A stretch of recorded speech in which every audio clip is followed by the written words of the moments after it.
Hi, everybody. Will here with this week's interview chair. This will be fun. This will be start again. This will be start again. Hi, everybody. Will here with this week's interview chair. This week we have Mr. Peter Kubacz. I've known Peter a very long time. You're going to enjoy this. Peter is a very charismatic young man and a great handler. Sit back and relax and listen to Pete.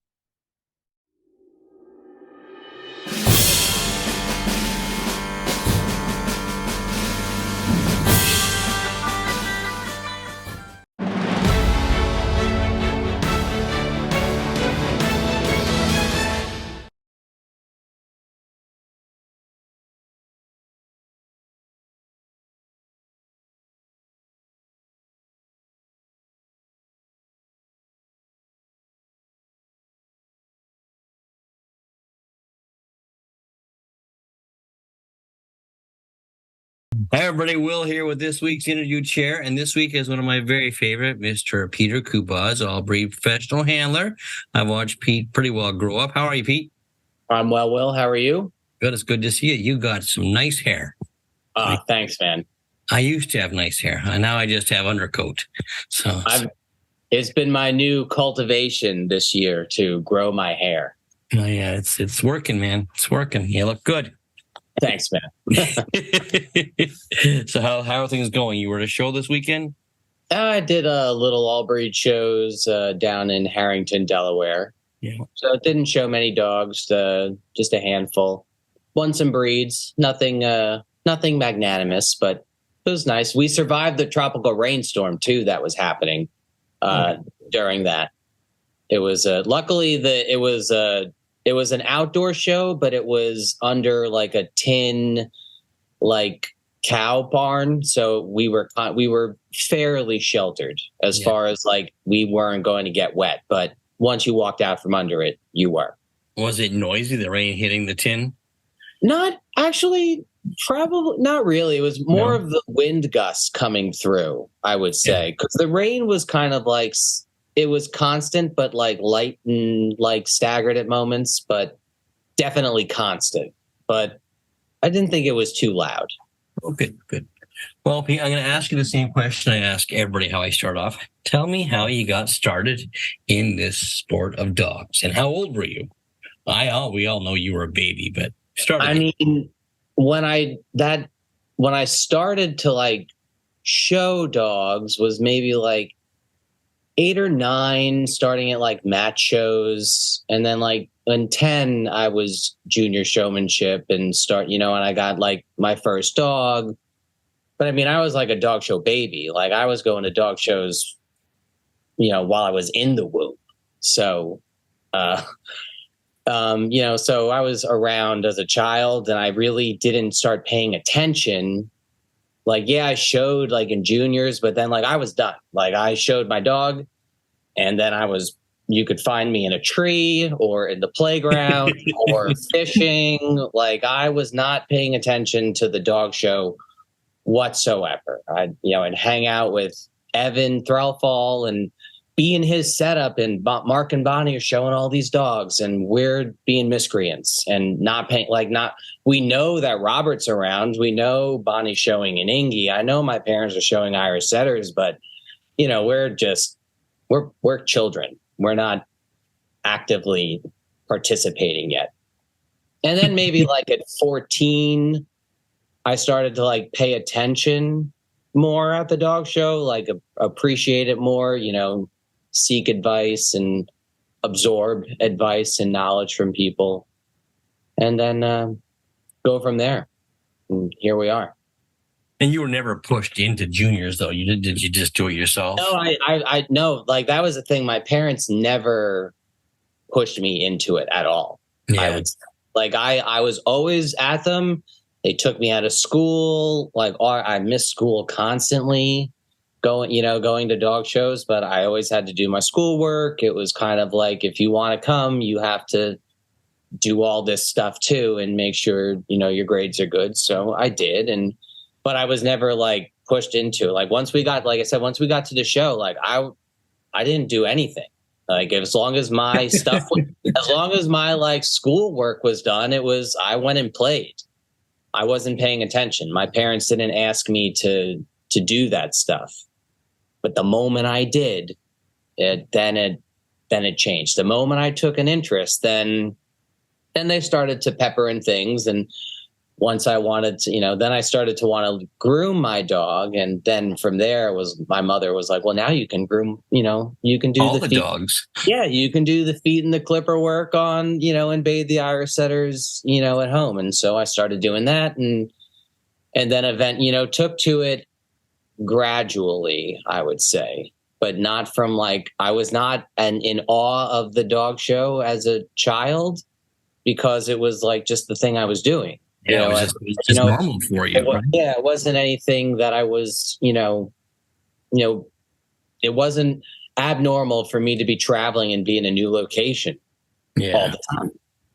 So it was only later when I started to pay attention and show in juniors and be successful and competitive at it. And I was lucky enough to show a dog and win the Irish Setter National at 16. And I was very successful. And so I'm sure that was a very good push into continuing to show dogs and continue to show dogs through college. I went to college for 4 years and graduated and did the whole college experience, lived at school for semesters, took all, made my schedule so that I had I could get Fridays off. Maybe in junior, senior years, I could get Thursdays too. So, and then made it work. But, I still kind of had a fairly at home normal life as a young person. I didn't work for really any handlers, so to speak, as go live with them and do school via, internet or whatever school was around them. I was here in New Jersey the whole time. You were kind of in the middle of it anyway. So you probably had the education you received anyway, being in the dog shows you were at. Yeah.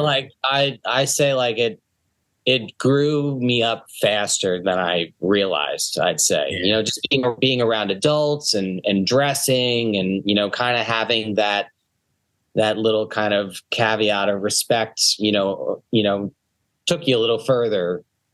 Certainly in college I had a lot more, I was more responsible, I'd say, with my time, my money management. I was able to still do things, but accomplish, get my schoolwork done and go to dog shows and do all that, where I could see, some of other people in similar circumstances, couldn't. They couldn't manage their time that way. And so you won the American National at 16 years old? 16, yes. How did that grab you, or did you think, oh, this is easy, I can do this every year? No, it didn't. It didn't grab me. I mean, not certainly not at all, but it was certainly it's you're kind of it threw me a little bit further into the deep end at the dog show. Now I'm not just the little kid showing an Irish setter. Now I'm fairly competitive. Now sometimes I'm beating the number 1, number 2 Irish setter. I wasn't number 1 even with winning the national. There was still, Phil Booth and Greg Strong were battling it out that year. I was just a mosquito to them, pecking sometimes, but never really never really in it. Certainly at the big shows. Yeah. So that was kind of the one, oh wow. Yeah, what a thrill that'd have been! Wow, at 16. So when did you decide you liked this and might want to make a career out of it?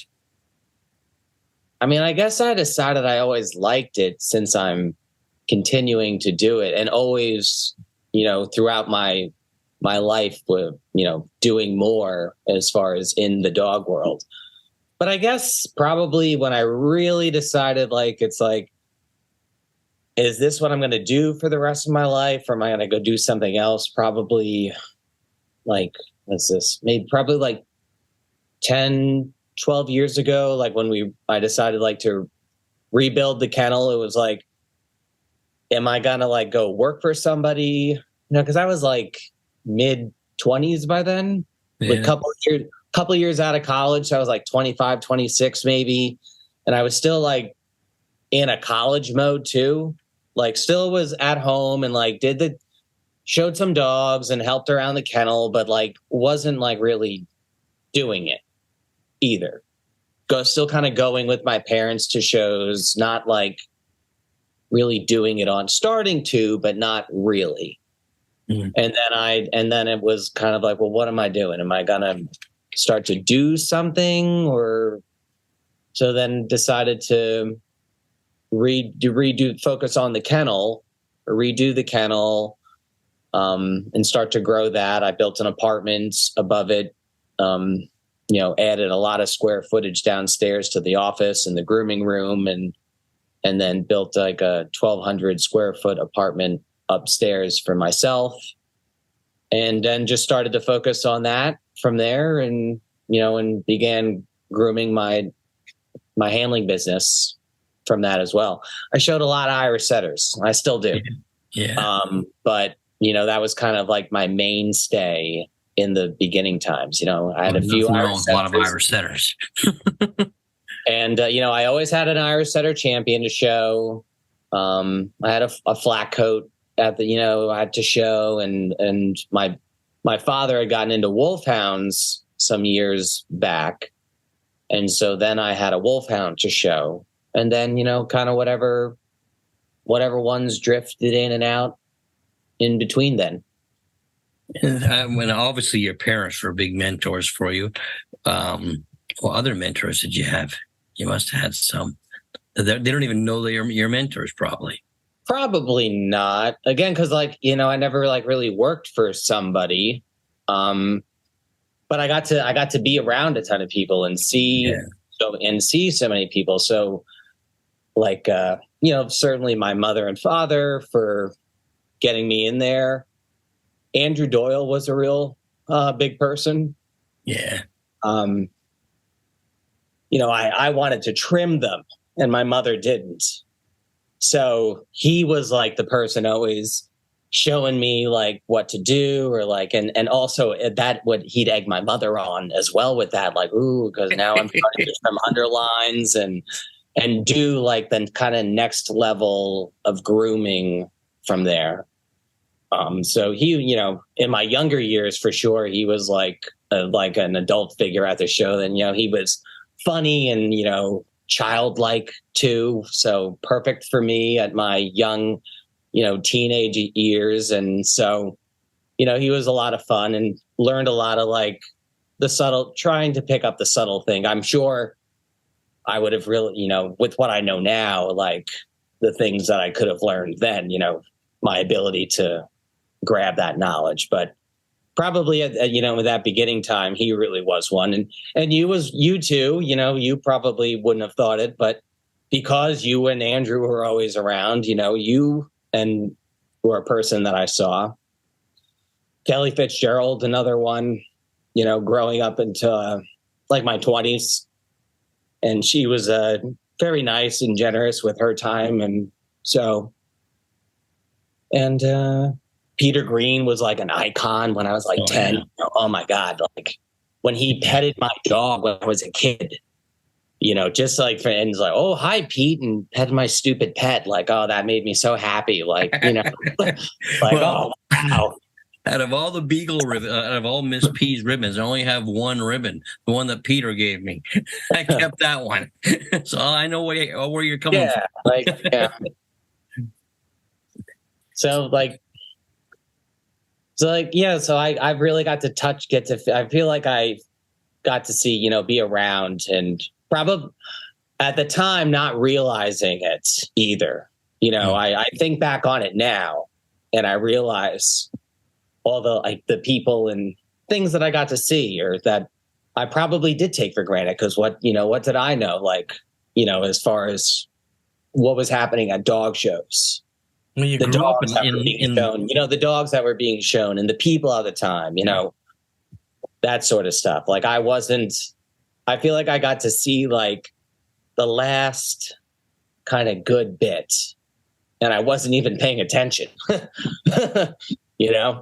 But you grew up in the hub of dog shows, really. Yeah, like I really, too. Like being in New Jersey, I could shows in New England and, shows in Maryland, Virginia, Pennsylvania, New York, and so many of the good clusters and circuits and, ones that, when the New England circuit was 2 shows that you moved every time for like a week. It was just pop, pop, pop, pop, and the cherry blossom. And when the Florida circuit was the same way. So I got to see that kind of stuff. And like I said, and not at the time, not even kind of realize what I got to, what I was seeing. That was just life, Yeah. Huh.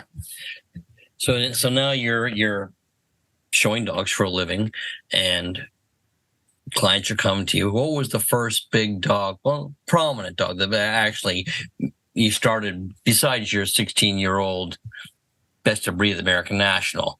But once you became a professional, what dog was it that really you think helped you be there? Probably the Wind and Tide dog that I showed. He kind of like fell into me a little bit. Like they're Carol and Pat McGarry on West Coast Seattle, Wind and Tide Irish Setters, just hired me to show, would you like to show this dog at, it was like maybe the 2010 National. It was in Wisconsin, whatever one in that time. And, like looked at the picture of him, of Carol showing the owner, showing the dog, and like, yeah, that's a handsome dog. Sure, I'll show that dog for you at the National. Why not? He's very nice. I'll show him. And then like when I got him and like kind of groomed him up and like actually showed him, like he had some like presence to him and, really liked to show. And I was like, oh, wow, you're kind of nice looking. And then from meeting him at the National, he went best of opposite. Like it was the first time I had ever shown him, met him, seen him, groomed him, all the things. Like, wow, this dog's really nice. Like, would you think about, sending this dog with me at some point? What do you think? And, they kind of hummed and hawed over it and took a little convincing, more of the fact of them just like letting they've never done such a thing before. Right. And especially me living on the East Coast and they're West Coast people, the concept was a little daunting to them. Certainly Carol, but more so than Pat. But so eventually, that was like, so our National was in June. I think later in August, I took the dog and flew out to Seattle to meet them at the Human Claw shows and show at like some specialties and sporting dog show and, and hopefully take him home from there. And he went opposite at 2 other specialties there, and I won the supported entry and placed in a nice group. And so that kind of helped seal the deal a little. And, they sent him home. And, I didn't know what I was, at the time that Adam was showing Emily, and he was kind of he was running Top Dog at that time. So I knew this was kind of the starter moment. Right. Let's see what we can do. We're gonna have to battle him. We're gonna have to show against him, but he's not going to be everywhere. So let's see what happens. So I started showing the dog and won a lot of specialties. Straight up, like 5 or 6 just within that first quarter of the year. We have a lot of specialties in October coming up right now. So he went to a bunch and did well there and pretty good all breed shows, and I could peck at Adam, but not really a nuisance. But he ended up. How old were you guys then? You guys are both really young then. Oh yeah. I mean, that was about 10, 12 years ago. So we're again, mid-20s, so yeah. 27, 26, 27, something like that. You're that old. Yeah. Okay. Wow. Hi. So, I win my first best in show with him later in November. His first best in show and my first best in show with an Irish setter. So you had won one before with that other breed? No, I had won. The first best in show I won was with an Irish Wolfhound. Oh, okay. An Eagle dog. And that was my first 2 best in shows were on that Irish Wolfhound dog. And then this dog Clooney was my first Irish setter to win a best in show, and he won it at the Greater Philadelphia Kennel Club Association, which is the Friday before Kennel Club of Philadelphia. And then Clooney went on to win best in show at the Kennel Club of Philadelphia, which was on TV, and that was kind of, a pretty big. That, yeah. I mean, a pretty big moment and deal, and like kind of from there, I took him, next year and tried to be number 1 Irish setter with him. I think I just missed breed points. He was number 1 all breed, but he was still, that was probably like the first dog where I was like making conscious choices of like, where am I going to go and what judges and those sort of things. You and probably felt noticed too, Yeah, people were kind of, after that best in show at Philadelphia, it was a little, people did, a little bit more recognition among my peers, so to speak. Yeah. And so he was probably like the first, dog after that dog from I won the national with. And I showed a lot of other dogs that were, were always group winners and specialty winners, but he was probably like the first dog that I really like made a push with and tried and, did all the little dog show dream things. Oh, it makes a difference when you all of a sudden you're noticed, right? All of a sudden you're I guess you're almost a player, right? You're in the game now. Yeah. So to speak. Yeah. So what was after Clooney then? And then I always was showing an Irish setter. I got very successful with the Wolfhounds that my father would have. And how did he get so successful in Wolfhounds? He wanted a foxhound. That was what he initially wanted when he was getting into another breed. And he went, and I can't remember who he initially got it from, but he went and got this foxhound, English foxhound. It was beautiful. I mean, very, very beautiful, gorgeous, and would not show with a tail. No. You could walk it around the dog show all day under the tent, tail up. The moment the dog show happens and you have to do it, no tail. Just and it was so disappointing. And then he ended up sending that dog back because we can't foxhound with a tail, useless. So he got hooked up with Sam Ewing with the Eagle Wolfhounds, and Sam was like, well, if you like hounds, why don't you try this? And he gave him a Wolfhound that was like, probably in Sam's mind, like, mediocre, but good enough that, you could show it and it's not like embarrassing. And it was a good dog. And my father did very well. He won many groups with it and even beat Sam a time or two, which that was a feat on itself just to beat that man in the Wolfhound breed. Like, when he showed up, you didn't win. You didn't win the hound group. It was over. Yeah. I mean, so from there, and then so he started getting Wolfhounds from Sam, and he got and he won a few best in shows on some Wolfhounds himself. And then I just kind of started to gravitate towards them. And it was kind of a time when my father was not showing so much. And he had this one dog, the dog that I won my first best in show on. And it was kind of being a beautiful dog. But it was just a real spook and like not a good shower.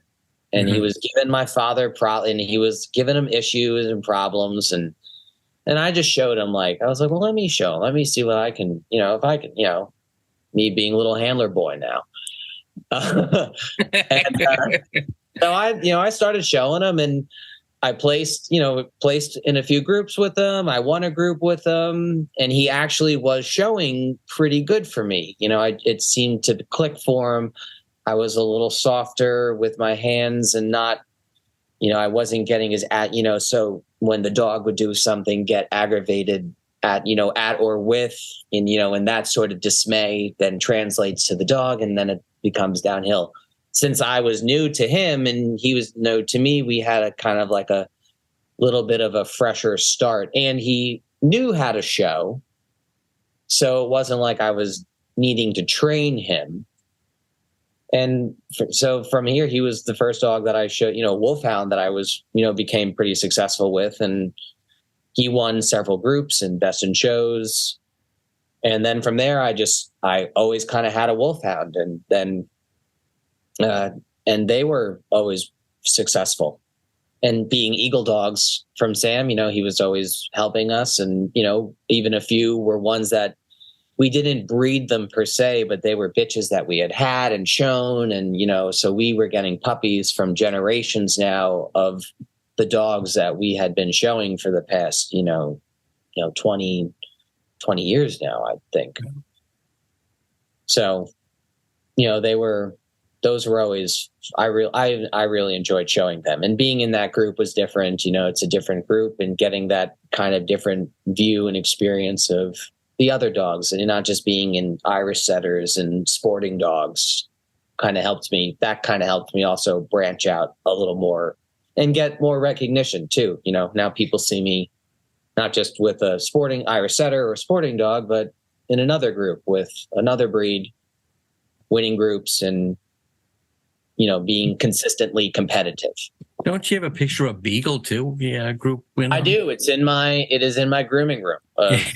Me taking that picture with Luke Ballou, with Miss P. Yes. Yeah. We won the group. I think it was Louisville, and I had to rush off somewhere. So Pete said, "I'll take her." I looked after her, and hey, you got. I told you were. I think we were in Springfield. Was it Springfield? I don't remember. And I had placed with a Wolfhound as well, and you had to run off to show in the next group. And asked me to. I was like, yeah, but I'm going to take the picture. And you didn't think I would, and I did. And even Luke was like, "What are you doing?" I was like, "Well, Will asked me to hold her," and I said, "Well, I'm going to take the picture for you also." And he said, "Oh, okay." And away we went. Is it a good picture? Yeah, it is a good picture, actually. Oh, good. It's good. I think it's a pretty good one. That's a great story, though. I have it next to. I have like friend photo. I have like the big mirror that I have in my grooming room that I trim off of, and I have like friend photos there. So that is like one of the friend photos I have. Friend photo. Yeah.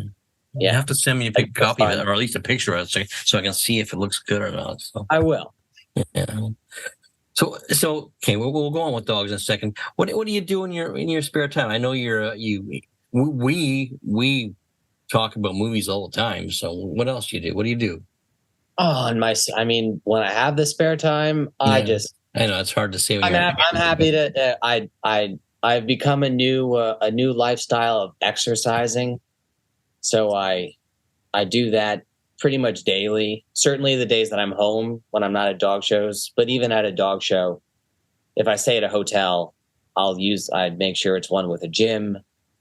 I bring kettlebells with me when I bring the trailer. So that occupies a lot of my I make that part of my free time occupation. That's good. And but then I listen. No more movies?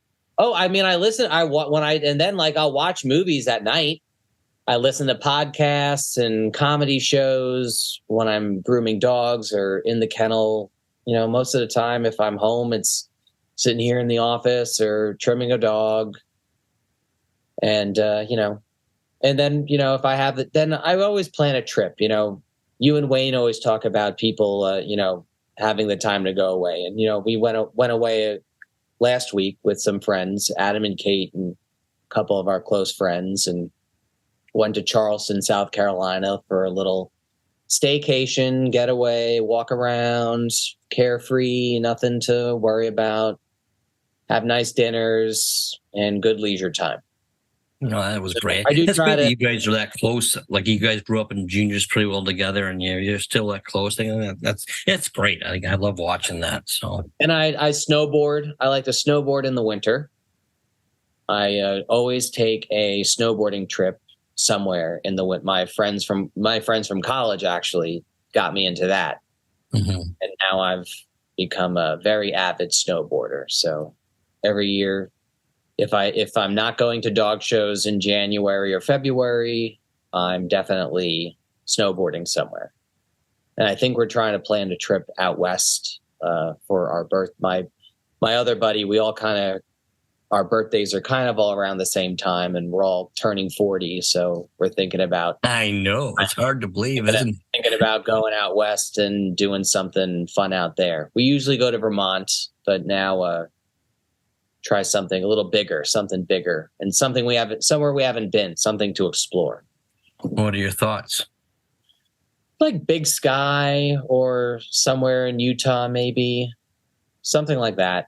Something where we need to drive to it a little bit. Yeah, that'd be fun. Wow. I always like, because we have this habit at dog shows when we see each other, we quote movies, so that's always fun to do that with you. So.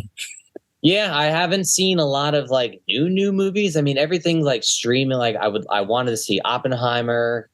I didn't have 3 hours. It for the movie theater. So like I'll just wait for it to come out. So like I like try to catch up. I catch obscure things, or something random on Netflix, or something that something that I keep, that my movie review people are keeping an eye on. Like, oh yeah, you should watch that. And when that comes out to rent, I'll check those out. So you're a busy guy, Pete. So wolfhounds, Irish setters, and you had that Irish setter bitch you just did a lot of winning with. Yeah, I had Ron Perry's bitch, Sabrina. She did very well. And I actually just got finished showing her son, Gavin, who also did very well. And that was for Ron as well? It was Ron as well, and he won a Best in Show on him and a bunch of specialties. And we kind of like retired him at the National this year. He won his veteran dog class and got an award of merit. And I thought that was a nice little kind of showed. I hadn't shown him in 6 months. I'd had him with me, but he hadn't been shown since, the end of last year. So it was fun to bring him out and shine him up. How did he react when he saw you for the first time? I misspoke. I had him with me. I didn't show him. I hadn't shown him. So it was his first time being shown at the National this year since last year. And he showed great. Like he did. I was there. I watched him. He showed 5. That's right. Yeah, that's right. You were there. So that was a nice little. I felt a good swan song for him. Yeah, for sure. What's next? What's up and coming?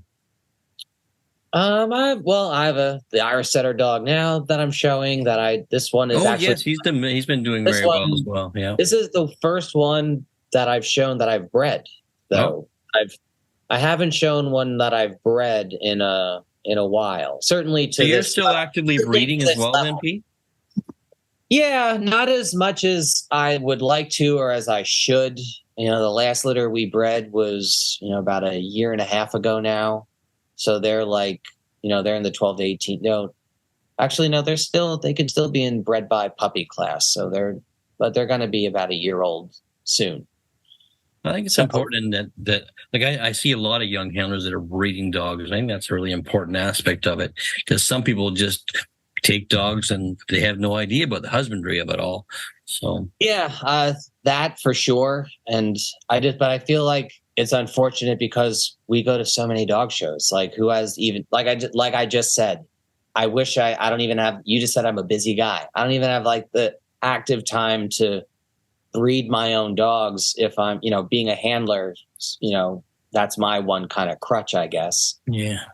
Not that the average person, that it's not time consuming to breed your dogs. But when you're out there every weekend earning a living, showing dogs, going to the dog, you can't take too much time off to, not go to dog shows. And then there's so many shows now. Oh, yeah. We talk about that too much as well, but yeah. So the time management gets a little hard, but I have a bitch that when she is ready to breed, I will breed her, probably within the next year. Hopefully the timing won't be that she comes in like at the national, or that's usually always the case, but providing it's not something like that, like I plan to breed her, come the next cycle. So what would you say to a young person that came to you and said they wanted to be a handler? What advice would you give them? I'd probably, tell them to, what kind of dogs are they showing? What are they interested in? And, who that person is at the time, but then, probably try and push them to somebody, work for, I'd say you have to go work for somebody. If you really want to be a dog handler, if your life goal is to look at someone else's dogs all day and they're your sole purpose, then you need to go work for somebody else. Go work in a kennel, live in an environment where you're dealing with dogs all day. And then tell me if you want to be a dog handler. Go work in a boarding kennel, go work at a pet shop, or a grooming shop, go do something where you're dealing with dogs all the time.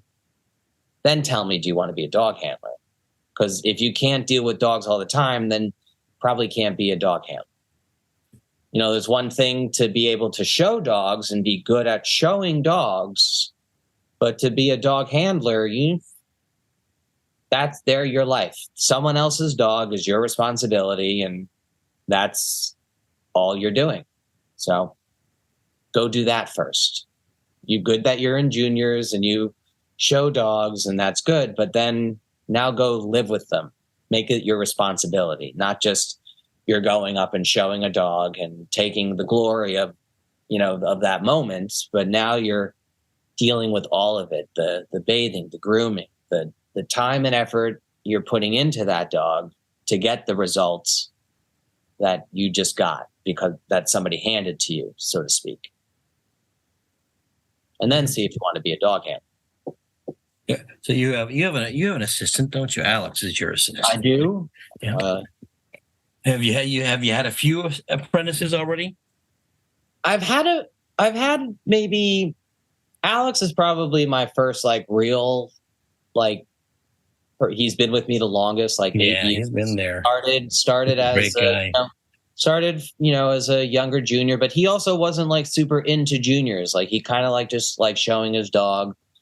And somebody at a show just came up to me and was like, "Hey, this is Alex, and if ever you need help," I don't even think he was asking for it. They kind of pushed him at me, and I was like, "Yeah, sounds great. Stand here and make sure these dogs don't fall off the table while I run around and show all the other ones, please." And that was kind of his first start. And then how long has he been with you now? 8 years. Wow, that's amazing. He's great. But he started in small batches too, where he kind of he would just show up at the show and help blow dogs out and watch dogs on the table, hold dogs at the ring, take one in if he had to, and he was, and only came if I needed him. There wasn't times where I need him all the time.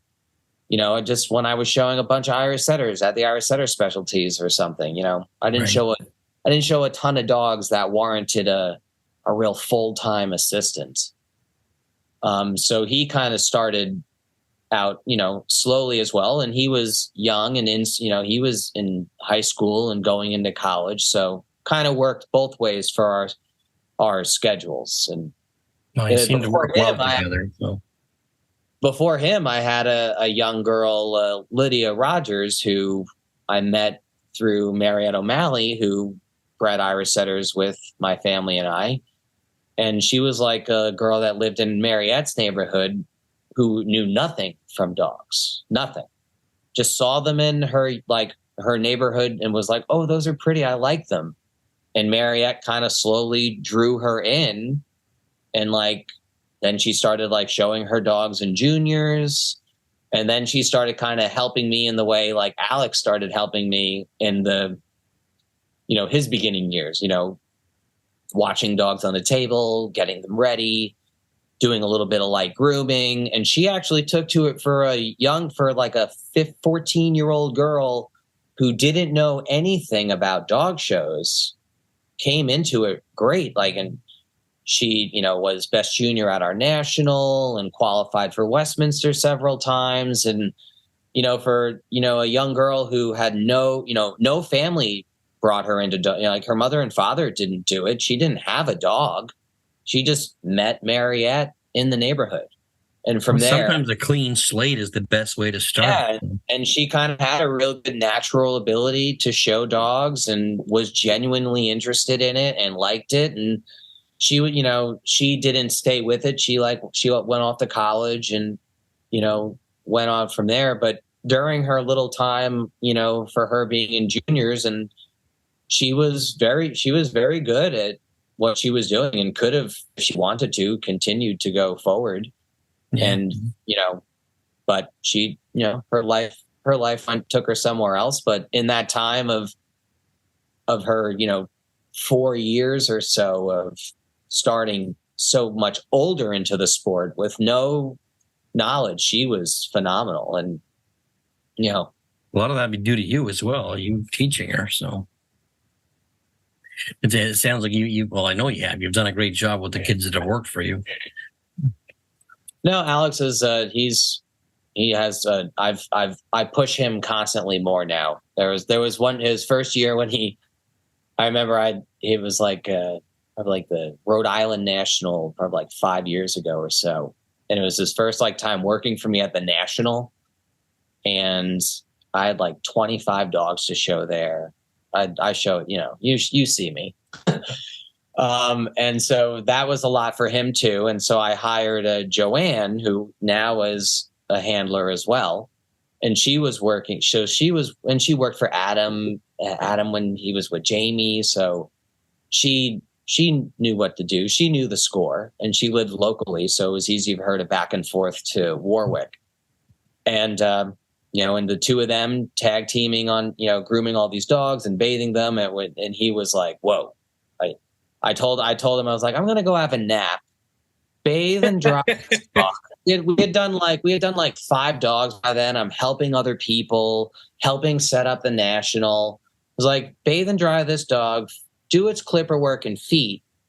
And when you're done, I'll come back and I'll finish it off. And I left, and he looked at Joanne and was like, did he really tell me to do that? She was like, yeah, he doesn't want to do that. Do it. He was like, oh, okay. and then every time I just kept making him do more and do more. And his sister is actually very good too. She's wonderful. Abigail. Yeah. She's out there with Eileen Hackett now, but the few times she worked for me at a National when Alex couldn't. And I rubbed it in his face because we had a great time. And like, it was just like a fun National too. It was the one in Asheville. We were zip lining, and Ken showed a bunch of dogs. But it was just like, I thought it was a really fun National. Some of the, are more fun than others. And that was a particularly fun one. So what's, are you gonna pursue, like, I don't know if you thought about it yet or not, but I know you judge juniors, but do you want to be a judge? I would be a judge. I still like showing dogs. Well, you're still young. And it's still, it is the main part. It's the other half of my business. The boarding kennel, does very well. And it certainly allows me to not have to go to all the dog shows or worry about, that sort of, being a handler and like, oh, how many dogs am I showing and where am I going? And, that sort of spacing things out. But I still go to plenty of dog shows. I still show for us, for a single handler, so to speak. Like, I show enough dogs for myself. Oh yeah, you do. So, I still enjoy that. And so I don't see the desire to become a judge yet. No. I didn't mean tomorrow, but I mean, can you see yourself judging though? Yeah, I do. I like giving my opinion, so Do you? Curious. yes. So I'm sure in the future I probably will pursue that in some sort of some You avenue. judge sweepstakes and whatnot already. I've done some sweepstakes. The Irish Setter National had me do their sweepstakes when it was in San Diego. I think that was like 16 maybe. And that was really great. Yeah. I was very fun. I very much enjoyed that. I've judged, I did juniors, I did the finals at Westminster, and I did the prelims at the AKC show, and judged juniors at a lot of, pretty prominent dog shows. So You enjoy judging juniors? I do. Yeah. I haven't done it in a while. And I'm also, Patty Proctor will still be upset with me about it, but I'm still a provisional, so to speak, in junior showmanship, despite just that small little list of dog shows that I listed. I still never sent the paperwork in. Oh, jeez. So I'll have to probably, before I start judging, I'll have to finish that end up first. Yeah, you'll have to do that. Before I start getting my CEUs. All right, one last question, Pete. All right. You're only 40. So this is it's a question I usually ask people that are older. But if you met, I'm gonna say the 15-year-old Peter Kubacz, is there any advice you'd give him now? I met 15-year-old me. Yeah, fresh Peter Kubacz. I would definitely tell him to start working out sooner. And to don't be afraid to reach for things more. That's what I would probably tell myself. Yeah, that's a good one. It's a really good one, Pete. So where do you go from here? What's coming up? Oh, we got a wine country circuit coming up this week. Oh, yeah. So that'll be. I like those shows. I got to go pick up. I bought a new trailer, so I leave tomorrow early morning to Ogdensburg, New York, which is like up by Canada, and pick that up. You know where it is, and pick that up, and then head to wine country from there. Wow. And then it'll be Irish Setter season, Will, because it's October, and I counted them, like 12 Irish Setter specialties from this week to the first weekend in November that I'll be able to go to, let alone any of the other all-breed dog shows that are happening around the country. So. Well, specialties are fun, Pete. So I do. I like them. Me too. Yeah. And we have I've Irish Setters, it's a breed that it's still competitive.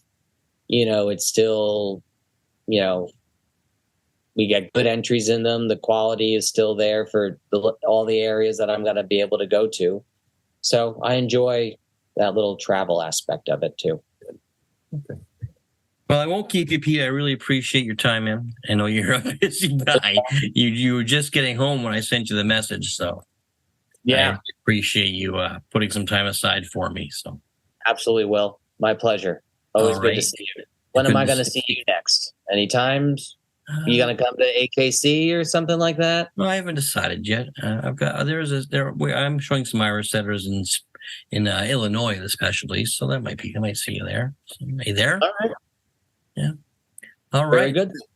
Okay, Pete. Well, keep working, brother. It's good to see you. All right, well, good seeing you. Take care. Thanks, Pete. I knew that would be great. Good job. It was nice to catch up with you. If you like what you're seeing here, make sure you press the like, share, and subscribe button. If you want to find out what's happening in Will's world, go to willalexander.net.